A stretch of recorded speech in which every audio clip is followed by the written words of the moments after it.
Hello friends, स्वागत है एक बार फिर से आपका हमारे YouTube channel text book live के ऑनलाइन सेशन में। गाइज, जैसा कि मैं रोहित आपको मैथमेटिक्स की क्लास प्रोवाइड करा रहा हूँ कंटिन्यू। गाइज, लास्ट के कुछ सेशंस में हमने इंटरेस्ट के बारे में पढ़ा, इंटरेस्ट के डिफरेंट टाइप्स के बारे में पढ़ा, कंपाउंड इंटरेस्ट और सिंपल इंटरेस्ट, जिसे क्रमशः सरल ब्याज और चक्रवृद्धि ब्याज के नाम से जानते हैं, उनके बारे में हमने देखा। और उनसे रिलेटेड जितने भी टाइप के क्वेश्चंस बन सकते हैं, बेसिकली हमने उन सारे टाइप के क्वेश्चंस को डिस्कस कर लिया। बट स्टिल अगर आपको कोई भी उनसे रिलेटेड क्वेरी आती है या फिर कोई भी प्रॉब्लम आती है, तो आप नीचे दिए गए हेल्पलाइन नंबर पे हमें कांटेक्ट भी कर सकते हैं और आप कमेंट बॉक्स में कमेंट भी कर सकते हैं। और गाइज, आपसे रिक्वेस्ट, अगर अभी तक आपने चैनल को सब्सक्राइब नहीं किया, देन चैनल को सब्सक्राइब जरूर कर दीजिएगा। और अगर आपको मेरे वीडियोस अच्छे लगते हैं तो गाइज, बिना लाइक करिए आप वापस नहीं जाएंगे, क्योंकि लाइक करने से मुझे मोटिवेशन मिलेगा और मैं जितने और डिफरेंट टाइप के टॉपिक्स होंगे आपके लिए, वैरायटी ऑफ द क्वेश्चंस होंगे, मैं आपको टाइम टू टाइम प्रोवाइड कराता रहूंगा। तो गाइज, आज एक नए टॉपिक के साथ मैं आपको प्रेजेंट होता हूं, जिसे हम कहते हैं टाइम, डिस्टेंस और वर्क। ठीक है, सॉरी, वर्क तो हम लेटर पढ़ेंगे, सबसे पहले हम पढ़ रहे हैं अभी टाइम, डिस्टेंस और स्पीड। ठीक है, मतलब इसको हिंदी में अगर हम लोग बोले तो ये हो गया समय, दूरी और चाल। ठीक है, समय, दूरी, चाल के बारे में हम लोग पढ़ने वाले हैं कि आखिर किसी दूरी को तय करने में कितना समय लगता है और उस दूरी को तय करने के लिए किस चाल से हमें आगे बढ़ना चाहिए। बेसिकली आज के इस चैप्टर में हम लोग इसके बारे में डिस्कस करेंगे। इस चैप्टर में जितने भी इसके डिफरेंट मतलब मॉडल्स होंगे या फिर जितने भी इसको टुकड़ों में मैंने बांट रखा है आपको अच्छे से एक्सप्लेन करने के लिए, तो मैं उसमें से कुछ तरीके आज आपको बताऊंगा और बाकी के कुछ तरीके मैं आपको आने वाली वीडियोस में बताऊंगा। ठीक है, तो गाइस, सबसे पहले देखिए समय, दूरी और जो चाल है, तो आपको अगर हम बात करें स्पीड की, चाल की, तो आपने अपने दैनिक जीवन में, प्रैक्टिकल लाइफ में आपने इसको किस तरीके से देखा है, किस तरीके से फील किया है। कोई भी बंदा अगर आपसे पूछता है, अगर आप बाइक चलाते हैं और कोई भी बंदा अगर आपसे पूछता है कि भाई साहब तुम्हारी बाइक का स्पीड क्या है, तो आप क्या बोलेंगे? ऐसी कंडीशन में आप क्या बोलेंगे? स्पीड इक्वल्स टू क्या होगा? हम लोग उसको बोलते हैं कि भाई हमारी बाइक की स्पीड जो है 60 किलोमीटर पर आवर है।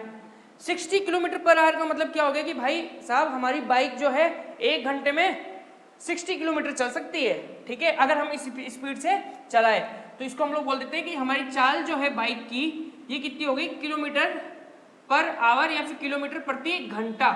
ठीक है, ये इसकी यूनिट हो गई।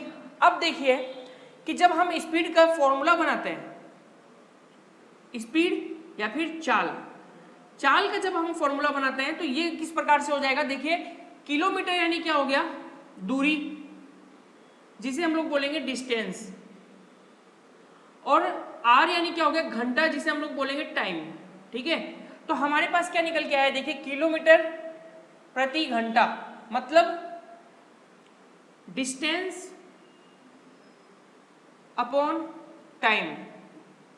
ओके, तो यही हमारे पास स्पीड का फॉर्मूला होता है, डिस्टेंस अपॉन टाइम, या फिर ऐसे बोल लीजिए चाल बराबर दूरी बटे समय। समझ रहे हैं? अब इसका शॉर्ट फॉर्म देख लीजिए कि हमारे पास स्पीड इक्वल्स टू क्या हो जाएगा? दूरी बटे समय। चाल बराबर दूरी या स्पीड बराबर डिस्टेंस अपॉन टाइम। यहां से आप डिस्टेंस का फॉर्मूला भी निकाल सकते हैं, तो डिस्टेंस इक्वल्स टू क्या हो जाएगा? स्पीड मल्टीप्लाई बाय टाइम, या फिर बोल लीजिए दूरी बराबर क्या हो गया? चाल गुना समय। ठीक है, मतलब जब आप दूरी को चाल गुना समय से मल्टीप्लाई करा देंगे तो आपके पास क्या आ जाएगी? दूरी। हमारे पास डिस्टेंस निकल के आ जाएगी। तो कुछ ये इंपॉर्टेंट फॉर्मूलेज हैं जिनसे आगे की ओर हम बढ़ेंगे इस चैप्टर में, तो आप इसको नोटबुक में आराम से नोट कर लीजिए। ठीक है, ताकि इससे क्या होगा, हमारा बेस जो है वो मजबूत होता जाएगा। अब इससे रिलेटेड टाइम, डिस्टेंस और स्पीड से रिलेटेड जो पहला टॉपिक है, ठीक है, मैंने इसमें डिफरेंट टाइप के टॉपिक्स में इसको डिवाइड कर रखा है ताकि समझने में आपको आसानी होगी। तो सबसे पहला जो टॉपिक होगा ये है हमारे पास रिलेटिव स्पीड का टॉपिक, रिलेटिव स्पीड, जिसे हम लोग बोलेंगे सापेक्ष चाल। सापेक्ष चाल। अब गाइस, रिलेटिव स्पीड क्या होती है? रिलेटिव स्पीड आते ही दिमाग में सबसे पहले आपको क्लिक करना चाहिए कि जो रिलेटिव स्पीड होती है ये किसी भी दो चीजों का जो कि मूव कर रही होगी किसी चाल से या किसी स्पीड से, तो उनकी चालों का जो अंतर होगा तो वही होगा रिलेटिव स्पीड। ठीक है, मतलब रिलेशन निकालना, किसी भी दो चीजों की चालों के बीच में अंतर या फिर उसके बीच में रिलेशन निकालना, उसे हम लोग बोलेंगे रिलेटिव स्पीड। इसको हिंदी में भी मैं लिख देता हूं, दो लोगों की चालों का अंतर, ये बेसिकली हमारे पास क्या निकल के आ जाएगा, रिलेटिव स्पीड। ठीक है, अब गाइस क्या होता है, हमारे पास दो टाइप की रिलेटिव स्पीड होती है। ठीक है, सपोज कि आपके पास आपके टू फ्रेंड्स हैं। ठीक है, एक फ्रेंड ए है और दूसरा फ्रेंड बी है। ठीक है, अगर ये दोनों फ्रेंड एक ही स्थान से चलना प्रारंभ करते हैं और आपको सपोज इनको इस जगह पे पहुंचना है, बट ये दोनों फ्रेंड्स इस जगह से चलना प्रारंभ करते हैं। ठीक है, एक की स्पीड 15 किलोमीटर पर आवर, एक की स्पीड 10 किलोमीटर पर आवर। ठीक है, तो जाहिर सी बात है जिसकी 15 किलोमीटर पर आवर की स्पीड होगी वो थोड़ा आगे की तरफ बढ़ेगा, और जो 10 किलोमीटर पर आवर वाला स्पीड वाला होगा वो थोड़ा पीछे रहेगा इससे, और दोनों अपने गंतव्य स्थान में पहुंचेंगे। बट पहले कौन पहुंचेगा, ऑब्वियस सी बात है जिसकी 15 किलोमीटर पर आवर की स्पीड होगी वो अपने गंतव्य स्थान पर पहले पहुंचेगा इस बी वाले से जिससे 10 किलोमीटर पर आवर की स्पीड है, और कितना जल्दी पहुंचेगा, 5 किलोमीटर पर आवर की रफ्तार से वो पहले पहुंचेगा। ठीक है, तो सबसे पहले हमने किसकी बात की, जब हमारे पास सेम डायरेक्शन हो, सेम डायरेक्शन दी गई हो, मतलब जब हमारे पास सपोज ये ए है और ये बी है, ये भी इस डायरेक्शन में मूव कर रहा है, ये भी इस डायरेक्शन में मूव कर रहा है, ये 15 किलोमीटर पर आवर की स्पीड से मूव कर रहा है, ये 10 किलोमीटर पर आवर की स्पीड से मूव कर रहा है। ठीक है, तब इन्हें अपने गंतव्य स्थान में पहुंचने के लिए जो रिलेटिव स्पीड होगी, तो उस रिलेटिव स्पीड में क्या होता है, इस स्थिति में हम स्पीड्स को क्या करते हैं, घटाते हैं। ठीक है, तो स्पीड घटती है, स्पीड घटती है, ऐसी कंडीशन में स्पीड घटती है। सपोज अगर हम इसको S1 नाम दे दें और इसकी स्पीड को S2 नाम दे दें, तो ऐसी कंडीशन में रिलेटिव स्पीड को मैं SR से डिनोट करूंगा, रिलेटिव स्पीड। तब ये क्या हो जाएगी, S1 माइनस S2, मतलब 15 kilometre minus 10 kilometre per hour, तो हमारे पास निकल के आ गया 5 किलोमीटर पर आवर। मतलब जो हमारे पास रिलेटिव स्पीड निकल के आ गई वो हो गई 5 किलोमीटर प्रति घंटा। कैसी स्थिति में, जब हमारे पास दोनों ऑब्जेक्ट सेम डायरेक्शन में मूव कर रहे हो। ठीक है, अब जो नेक्स्ट इससे विपरीत है वो है ऑपोजिट डायरेक्शन वाला। ठीक है, इससे जो नेक्स्ट है ये है अपोजिट डायरेक्शन।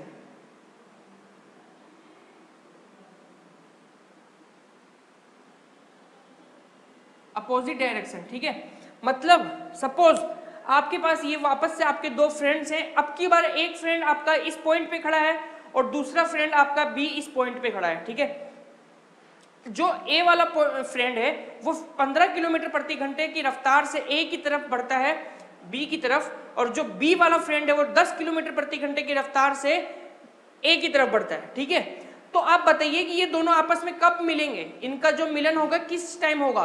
तो ऑब्वियस सी बात है ये अपने जो इनकी चाल है उससे दुगनी चाल से ही मिल पाएंगे। इनकी इस स्थिति में दोनों की चालों का जोड़ हो जाता है। ठीक है, तो बेसिकली आपको क्या करना है, अपोजिट डायरेक्शन में जब भी आपको चाल दी गई हो तो विपरीत दिशा में, तो आप क्या होगी, चालें जुड़ती है। ऐसी कंडीशन में क्या होगा, चालें जुड़ती हैं। अब कैसे, देखिए सपोज आपके पास ये ए है और ये आपके पास बी है। ठीक है, ए इस डायरेक्शन में 15 किलोमीटर प्रति घंटे की रफ्तार से चलना प्रारंभ करता है, बी इस डायरेक्शन में 10 किलोमीटर प्रति घंटे की रफ्तार से चलना प्रारंभ करता है। ठीक है, तो ऐसी कंडीशन में हमारे पास जो रिलेटिव स्पीड आएगी SR, वो बेसिकली क्या हो जाएगी, S1 प्लस में S2। ठीक है, और S1 हमारे पास कितना है, 15 किलोमीटर प्रति घंटा, और S2 कितना है, 10 किलोमीटर प्रति घंटा। तो हमारे पास फाइनल आंसर क्या आ जाएगा, 20 किलोमीटर प्रति घंटा।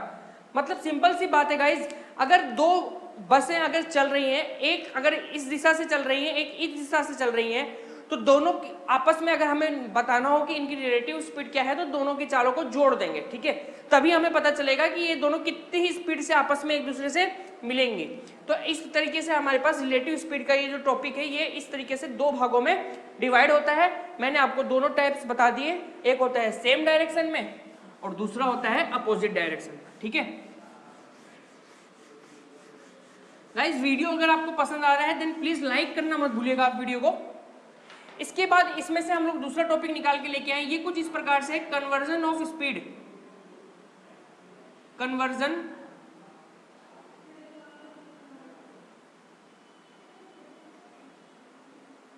ऑफ स्पीड, ठीक है, मतलब चालों को बदलना, चालों को बदलना, या फिर इसको हम लोग एक चीज और बोलेंगे रूपांतरण। कुल मिला के इसमें क्या होता है कि हमें यूनिट का रूपांतरण करना होता है, ठीक है। आपके पास आप जब भी स्पीड, टाइम और डिस्टेंस का जब चैप्टर पढ़ते हैं तो आपके पास दो टाइप की चालें दी गई होती है, या फिर हम कह लें कि दो यूनिट्स में आपके पास चालें आपको देखने को मिलेगी। एक होता है किलोमीटर प्रति घंटे में और एक होता है मीटर पर सेकेंड में, ठीक है।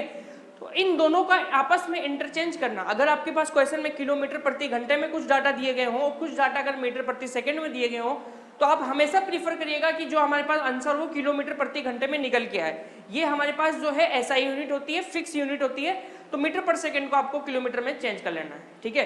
बट कभी कभी ऐसा भी होगा कि जब आपको किलोमीटर को मीटर प्रति सेकेंड में चेंज करना होगा, तो आखिर इसको हम चेंज कैसे करें, तो उस तरीके को मैं आपको बताने जा रहा हूँ, ठीक है।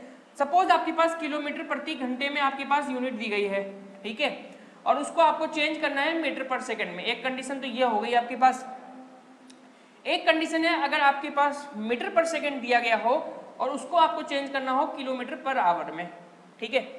तो जब आपको किलोमीटर प्रति घंटा दिया गया हो तो उसको आपको सिंपली 5/18 से मल्टीप्लाई कर देना है, वो मीटर पर सेकंड में हो जाएगा।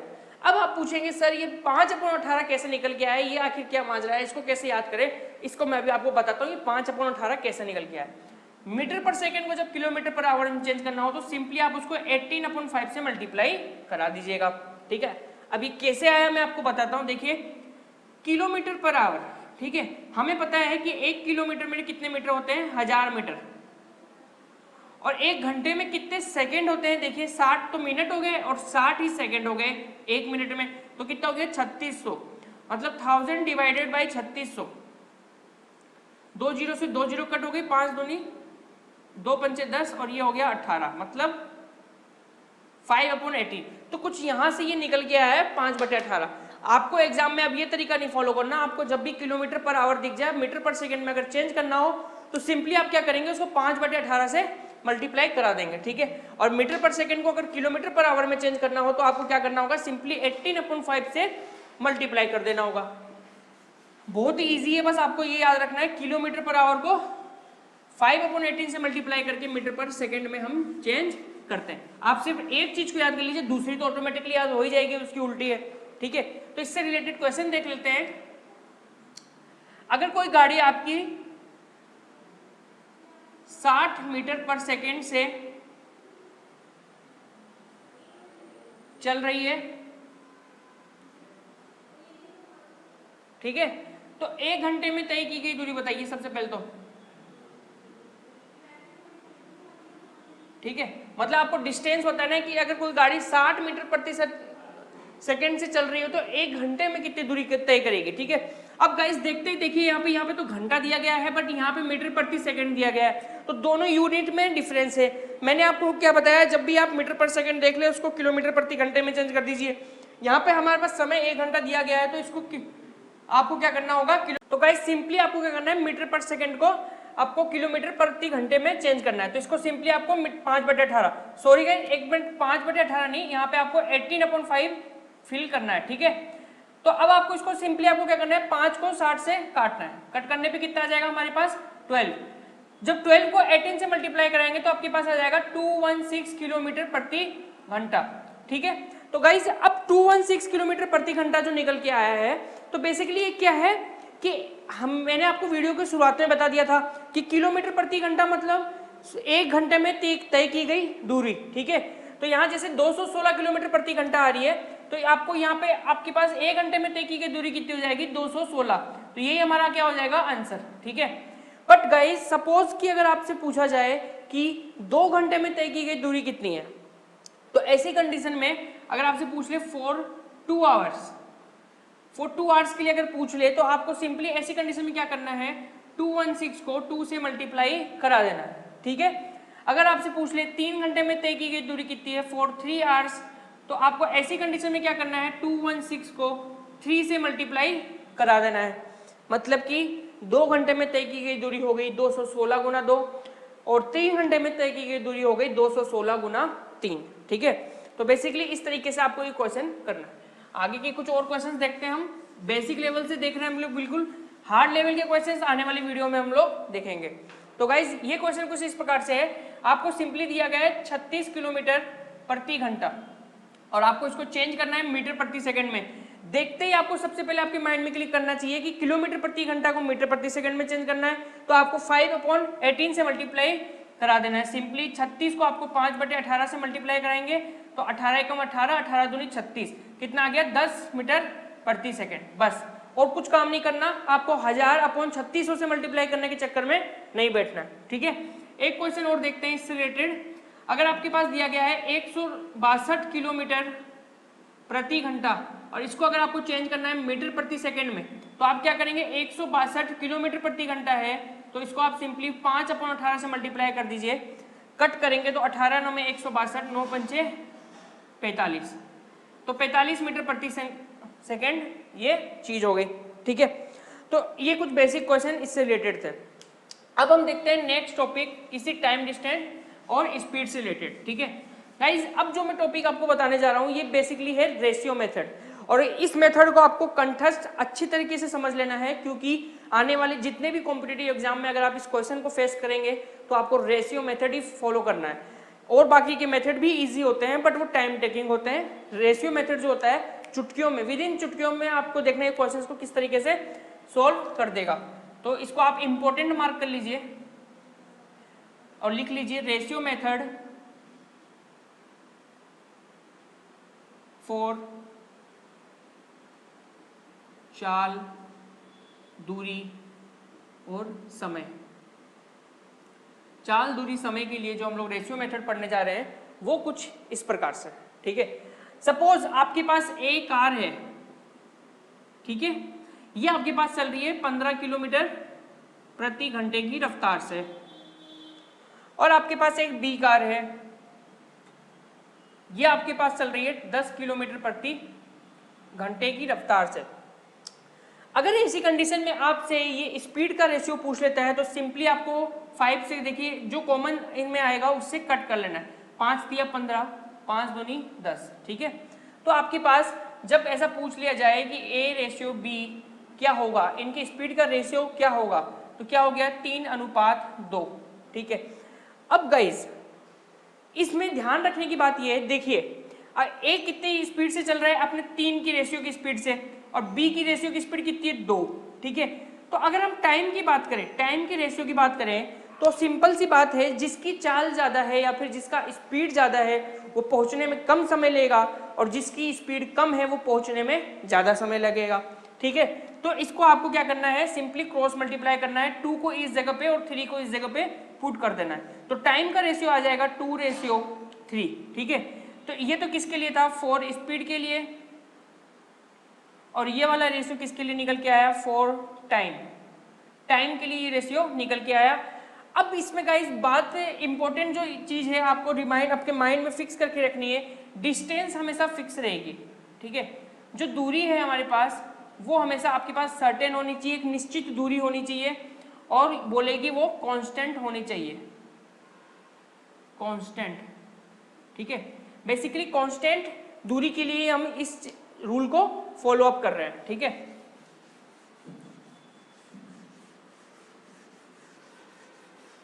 तो इससे हमारे पास क्या निष्कर्ष निकल के आता है, देखिए अगर आपके पास ए है बी है, अगर ए की चाल ए है रेशियो बी की चाल बी रेशियो में, ठीक है, अगर स्पीड की रेशियो कुछ इस तरीके से दिए गए होंगे, तो अगर आपको टाइम का रेशियो पूछ लिया जाए तो ऐसी कंडीशन में आपको सिंपली क्या करना है, बी रेशियो ए, खत्म।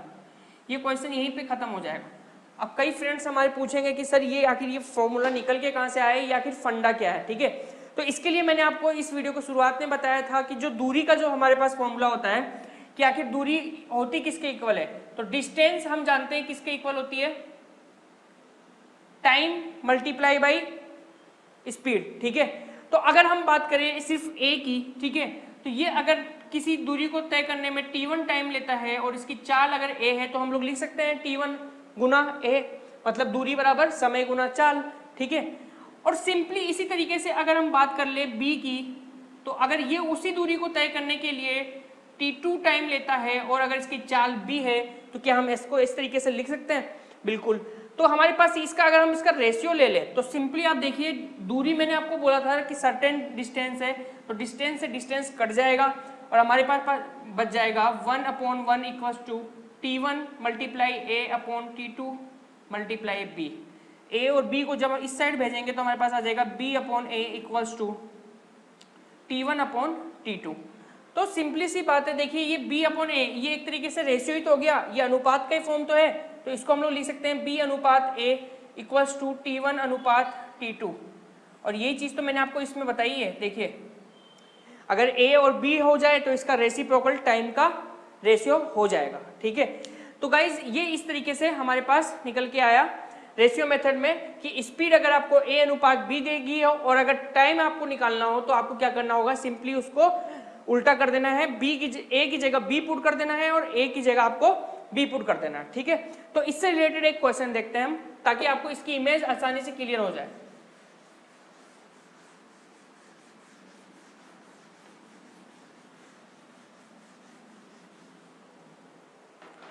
देखिए क्वेश्चन कुछ इस प्रकार से है हमारे पास कि हमारे पास a और b दो कार है, ठीक है, और उन दोनों की स्पीड का रेशियो,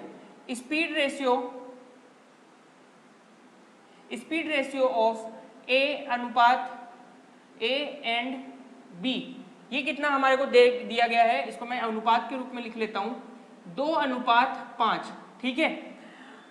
और इसमें जो सर्टेन डिस्टेंस है,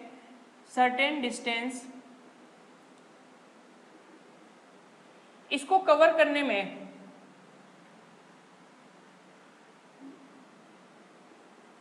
to cover certain distance a takes 30 second.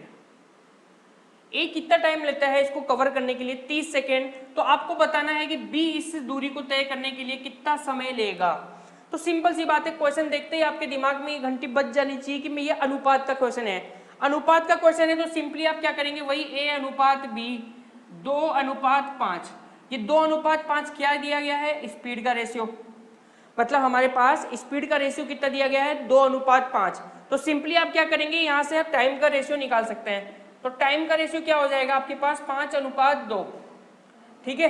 Time का रेशियो कितना निकल के आ गया आपके पास 5:2। अब देखिए कि a जो है वो, अगर हम बात करें कि समय वो कितना ले रहा है तो 5 अनुपात ले रहा है, ठीक है। और हमारे पास क्वेश्चन के अकॉर्डिंग ये देखिए 5 अनुपात किसके इक्वल है, 30 सेकेंड के इक्वल। किसके इक्वल है, 30 सेकेंड के इक्वल। तो अगर हम 1 अनुपात की बात कर ले तो ये किसके इक्वल हो जाएगा 30/5, ये कितना हो गया 6। तो हमें किसका निकालना है, हमें निकालना है b का। तो b के समय का अनुपात कितना है 2। तो सिंपली 2 अनुपात इक्वल्स टू कितना हो जाएगा 6 मल्टीप्लाई बाई 2, मतलब कितना आ गया 12 सेकेंड। समझ में आ रहा है क्वेश्चन? सिंपली ये रेशियो का गेम है गाइस। अगर रेशियो आपको समझ में आ गया तो क्वेश्चंस देखिएगा आप धड़ाधड़ क्वेश्चंस गिराएंगे, ठीक है। क्वेश्चन समझने में फिर आपको दिक्कत नहीं होगी। इससे रिलेटेड ही एक और क्वेश्चन देख लेते हैं।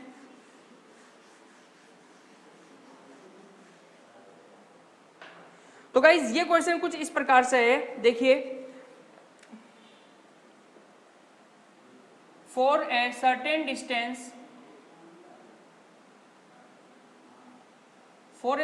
डिस्टेंस रेशियो ऑफ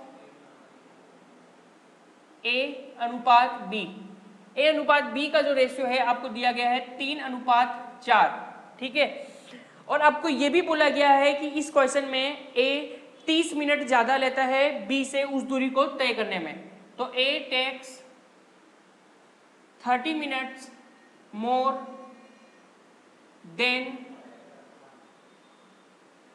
b, ठीक है। मतलब a b से 30 मिनट ज्यादा लेता है उस दूरी को तय करने में, ठीक है।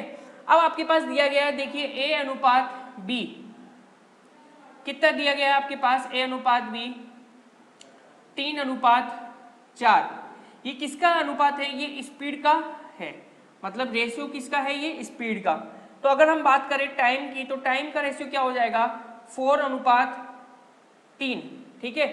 अब गाइस हमें बताया गया है इस क्वेश्चन में कि इन दोनों का डिफरेंस कितना है? वो है 30 मिनट। मतलब अगर 4 और 3 का डिफरेंस निकाले तो वो हो जाएगा 1।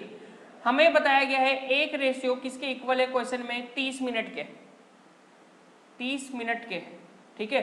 30 मिनट के इक्वल है, तो मतलब इसको अगर हम घंटे में निकालना चाहें तो अपॉन कितना कर देंगे? 30/60, मतलब हो जाएगा हाफ एन आवर। ठीक है, मतलब आधा घंटा। एक रेशियो किसके इक्वल हो गया? आधे घंटे के इक्वल हो गया। तो हमें बताना है कि बी, मतलब बी कितना टाइम लेगा। तो बी का जो टाइम का रेशियो है कितना है? 3। तो सिंपली जब हम इसे यहां से हम ए का भी रेशियो निकाल सकते हैं कि ए कितना समय लेगा, और यहां से ही हम बी का भी समय निकाल सकते हैं कि बी कितना समय लेगा। ठीक है, तो फॉर ए, सबसे पहले मैं ए के लिए निकालूंगा, तो इसके लिए समय का रेशियो कितना है? 4। तो सिंपली इसको क्या कर देंगे? 4 रेशियो इक्वल्स टू क्या हो जाएगा? 1/2 मल्टीप्लाई बाई 4। तो यहां से निकल के आ जाएगा 2r। ठीक है, मतलब ए उसको दूरी को तय करने में ए के द्वारा लिया गया समय 2 घंटा। ठीक है, और अगर हमें बी के लिए निकालना हो तो फॉर बी क्या होगा? 3 रेशियो। ठीक है, तो 3 रेशियो इक्वल्स टू क्या हो जाएगा? 1/2 मल्टीप्लाई बाई 3। तो ये क्या आ जाएगा? 1 and 1/2r। ठीक है, सिंपल क्वेश्चन है, आप इसको ध्यान से देखिए। जब भी इस टाइप का क्वेश्चन अगर आपको दिया गया हो कि ए 30 मिनट ज्यादा लेता है बी से, या फिर बी 30 मिनट ज्यादा लेता है ए से, तो ऐसी कंडीशन में हमें क्या करना है? सिंपली इनके रेशियो का जो डिफरेंस है उसको उसके इक्वल कर देना है, और उसके बाद हमें जो भी क्वेश्चन में डिमांड है उसको फुलफिल कर देना है। तो इस तरीके से ये क्वेश्चन आपका कंप्लीट हो जाएगा। ठीक है, तो इससे रिलेटेड एक लास्ट एक क्वेश्चन और देख लेते हैं हम।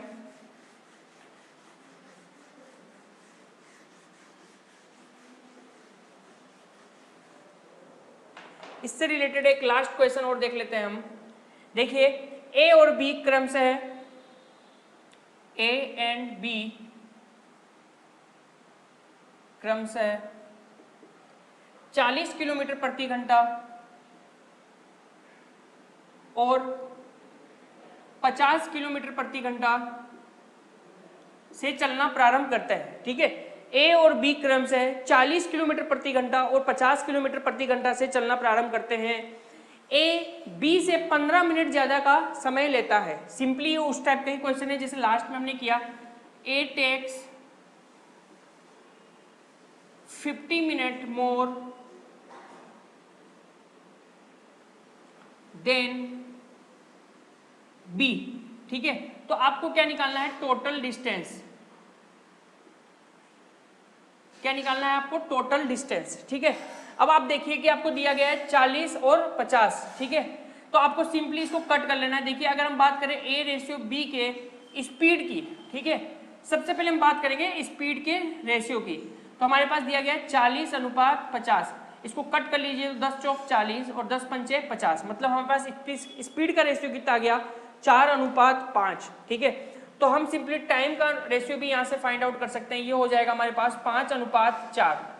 ठीक है, अब मैंने आपको बताया था जब भी आपको इस टाइप का क्वेश्चन दिया गया हो कि ए 15 मिनट ज़्यादा लेता है या फिर बी ए से 15 मिनट ज़्यादा लेता है, तो ऐसी कंडीशन में हमारे पास जो टाइम का जो डिफरेंस होगा रेशियो का, उसको हमारे को इसके इक्वल कर देना है। तो 5 में से 4 गया तो 1। ठीक है, अगर एक रेशियो हमारे पास इक्वल है किसके? 15 मिनट के। एक रेशियो हमारे पास किसके इक्वल है? 15 मिनट के। तो इसको सिंपली आप सेकेंड आर में चेंज कर लेंगे तो ये हो जाएगा 1/4r। ठीक है, तो आपको क्या निकालना है? टोटल डिस्टेंस निकालना है। तो सबसे पहले आप क्या करिए कि आप 5 जो है ए, अगर आप अज्यूम करिए कि अगर ए भी एक कुछ दूरी तय करता है कुछ चाल से और बी अगर कुछ दूरी तय करता है, तो हमारे पास डिस्टेंस तो फिक्स है ना, क्योंकि हमने शुरुआत में बोल दिया कि सर्टेन डिस्टेंस को कवर कर रहा है। तो या तो आप ए के रेशियो का अगर आप फाइंड आउट करना चाहें तो वो फाइंड आउट कर सकते हैं समय, या फिर आप बी के जो टाइम के रेशियो से फाइंड आउट करना चाहें तो आप बी के टाइम के रेशियो से समय को फाइंड आउट कर सकते हैं। तो आप क्या लिखेंगे कि 5 किसके इक्वल हो जाएगा? 5 रेशियो इक्वल हो जाएगा 5/4 आवर्स। ठीक है, अब ये हमारे पास निकल के आ गया क्या, टाइम, कि ये कितना घंटा लगा है, दिस, ठीक है। अगर हमें टोटल डिस्टेंस भी पूछा है तो दूरी बराबर क्या हो जाएगा, समय गुना चाल, समय गुना चाल। हमारे पास एक ही चाल कितनी है, 40 किलोमीटर प्रति घंटा, और हमारे पास इसकी जो समय है वो कितना दिया गया है, 5/4, ये हमने निकाल लिया है। 4 से काटेंगे तो 10 बटा, तो आपके पास आ जाएगा 15 किलोमीटर, 50 किलोमीटर। सिंपली आपने क्या किया, देखिए समझने की बात यह है कि हमारे पास जो दूरी है वो तो फिक्स है, दूरी हमारे पास चेंज नहीं होने वाली।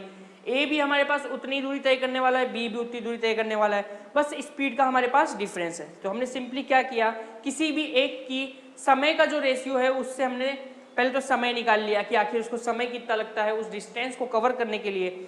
चाल हमारे पास क्वेश्चन में ऑलरेडी दी गई थी, तो हमने क्या किया, दूरी का फॉर्मूला लगा लिया, समय गुना चाल, और उससे हमने इस क्वेश्चन को सोल्व कर लिया। तो गाइज कुछ इस प्रकार से आज हमने टाइम, डिस्टेंस और स्पीड के कुछ क्वेश्चंस देखे, और इसके जो कुछ डिफरेंट टॉपिक्स है उनके बारे में हमने स्टडी किया। तो अगर आपको वीडियो अच्छा लगा देन प्लीज़ वीडियो को लाइक करना मत भूलिएगा, और अपने फ्रेंड्स के साथ शेयर करना तो बिल्कुल भी मत भूलिएगा। और गाइज मैंने जैसा कि आपको वीडियो की शुरुआत में बता दिया था, क्वेरी अगर आपको आती है तो जरूर उसको सोल्व करिए। कैसे करेंगे, आपको नीचे दिए गए हेल्पलाइन नंबर पर कॉन्टैक्ट करना है, आपकी सारी क्वेरी सोल्व कर दी जाएगी। तो गाइज बस आज के लिए इतना ही, थैंक यू फ्रेंड्स।